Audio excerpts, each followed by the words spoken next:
Hello বন্ধুরা, সোমা রান্নাঘরে সবাইকে শুভেচ্ছা। দেখো আজকে বিকেলে টিফিনে মেয়ে বানালো পিৎজা। ও কিভাবে বানিয়েছে আমি বললাম আজকে তুমি শেয়ার করো, তুমি বলো কি করে বানিয়েছো, বন্ধুদেরকে তুমি জানাও।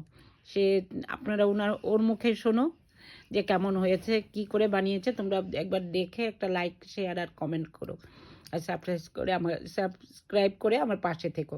মেয়ের মুখে শুনে নাও ও কীভাবে এটা রেসিপিটা করেছে। হ্যালো সবাইকে। আজকে আমি পিৎজা বানালাম। মার খুব পিৎজা খেতে ইচ্ছা করছিল করে, তো পিৎজা খেতে কিছু করিনি, আমি খালি এই দোকান দিয়ে পিৎজা বেস নিয়ে এসেছি, আর একটু শিমলা মির্চ, আর পেঁয়াজ, পনির, আর একটুখানি পিৎজা সস দিয়ে, চিজ দিয়ে, সব টপিংস দিয়ে ওভেনে দিয়ে দিয়েছিলাম 2-3 মিনিটের জন্য। আর এমন এমন হয়েছে। বলো যে তোমরা একবার দেখে বলো কেমন হয়েছে, বন্ধুদেরকে বলো।